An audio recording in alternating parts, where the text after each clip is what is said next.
السلام علیکم viewers, welcome to my YouTube channel سب کچھ چلتا ہے۔ آج میں جس کہانی کے بارے میں آپ سے بات کرنے جا رہا ہوں یا آپ کو بتانے جا رہا ہوں وہ کہانی 3 دوستوں کے درمیان ہے۔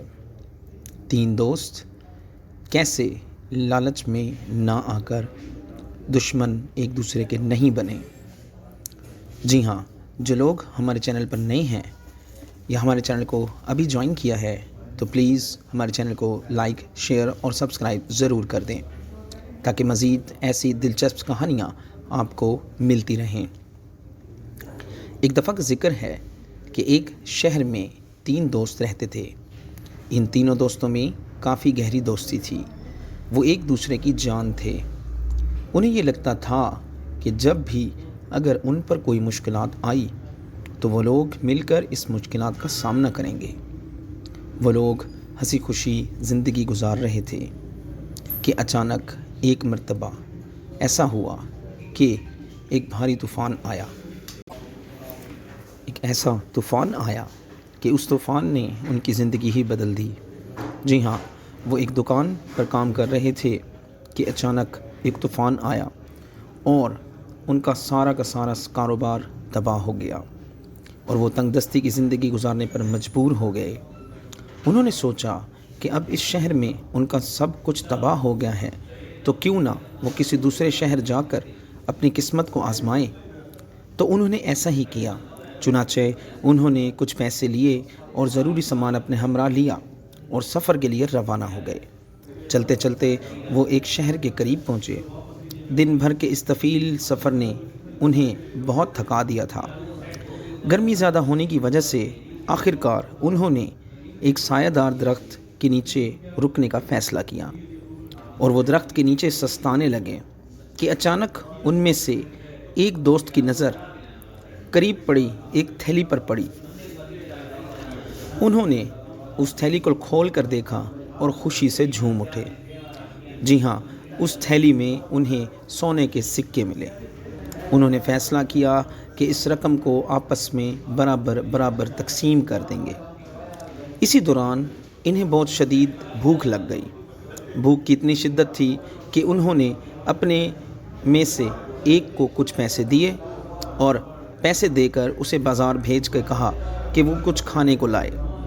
جو ہی وہ کھانا لینے بازار گیا تو ان 2 دوستوں نے یہ منصوبہ بنایا کہ جیسے ہی ہمارا دوست کھانا لے کر آئے گا تو ہم اسے مار دیں گے اور رقم آدھی آپس میں بانٹ لیں گے۔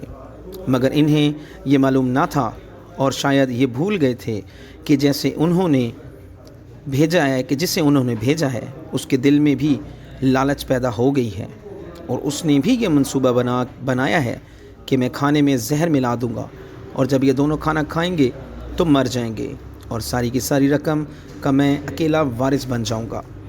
مگر ساتھ اسے یہ ڈر بھی تھا کہ اگر میرے کھانے کی وجہ سے یہ مرے تو پولیس مجھے نہیں چھوڑے گی اور مجھے جیل کی سزا ہو جائے گی اور پھر مجھے پھانسی پر لٹکا دیا جائے گا۔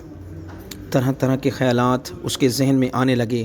آخر اس نے لالچ کو اپنے دل سے نکال دیا۔ ادھر ان دونوں دوستوں کے دل میں بھی یہی خیال آیا کہ ہم رقم کی لالچ میں اپنے دوست کو قتل کر دیں گے مگر اس جرم میں ہمیں سزائے موت ہو جائے گی اور یہ رقم ہمارے کسی کام نہیں آئے گی۔ یہ سوچ کر انہوں نے فوراً قتل کا منصوبہ اپنے دل سے نکال دیا۔ تیسرا دوست کھانا لے کر جب پہنچا تو تینوں دوستوں نے مل کر کھانا کھایا۔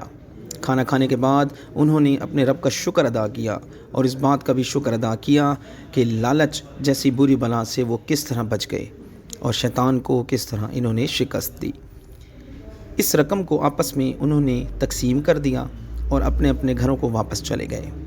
جی ہاں، تو اس کہانی کا نتیجہ یہ ہے کہ ہمیں کسی قسم کا کوئی بھی لالچ نہیں کرنا چاہیے اور ہمیں ہر طرح کی لالچ اور شر سے بچنا چاہیے۔ جی ہاں، کیونکہ لالچ بہت ہی بری بلا ہے اور یہ انسان کو بالکل بھی نہیں چھوڑتی اور اس لالچ کی وجہ سے ہی بھائی کا اور دوست کا دشمن بن جاتا ہے۔ تو ہم نے سبق یہ سیکھا کہ ہم کبھی بھی کسی بھی چیز میں لالچ نہیں کریں گے اور نہ ہی اپنے بچوں کو اس طرح کی لالچ کرنے کا کہیں گے جس میں ان کی جان پہ بن آئے۔ میرے چینل امید کرتا ہوں کہ آپ کو یہ کہانی پسند آئی ہوگی، تو میرے چینل کو لائک، شیئر اور سبسکرائب ضرور کیجئے۔ تب تک کے لیے دیکھتے رہیے، سب کچھ چلتا ہے۔ شکریہ۔